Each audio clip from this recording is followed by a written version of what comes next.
All right, I thought I would do a quick video about a project that I've been working on that a lot of people seem to have some interest in and have asked a lot of questions about, so I thought I would go ahead and just explain it a little bit. So this is a capacitive probe, which I'll explain a little bit what it does, but it's made by a company called Red Avionics, designed and built in the good old US of A.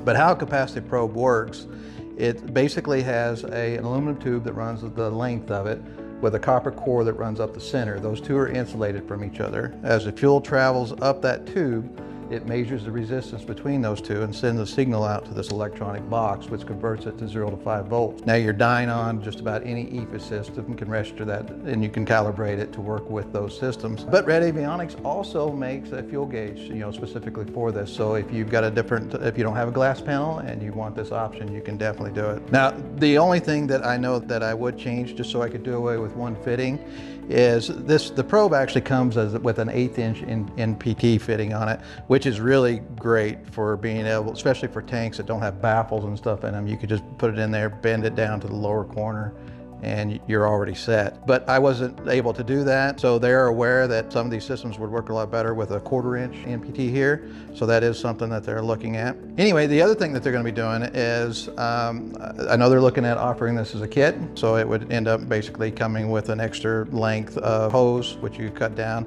Now this hose is a high quality PTFE hose with a braiding on the outside and then another protective layer on top of it. It's a high performance hose. But anyway, so the main reason I did this was, one, I actually had the Dynon, so I was able to use the fuel gauges on it. Two, I wanted to be able to close out my butt ribs. So this allows me to reverse it. I mentioned that on the last video.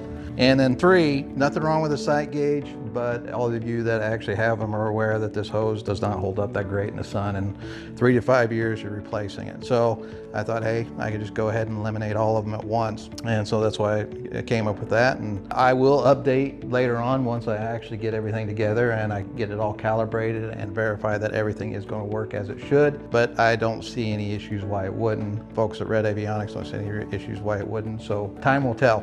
And if it doesn't, for whatever reason, we can adjust from there. The only other thing I was going to show you real quick is I got my gear in today. I'd mentioned earlier that I designed my own gear. This is an XL model, so I wanted the little bit longer gear right off the bat. So I sent everything to Acme Aero. They built this gear for me. So far, everything looks like it's going to fit perfect. And I got to say, the gear is gorgeous. It's a very, very nice looking. And the big plus side is it's going to go great with my color scheme. So anyway, that's the only thing, or those are the updates I wanted to give you real quick this week. And I appreciate you watching, and see you on the next one.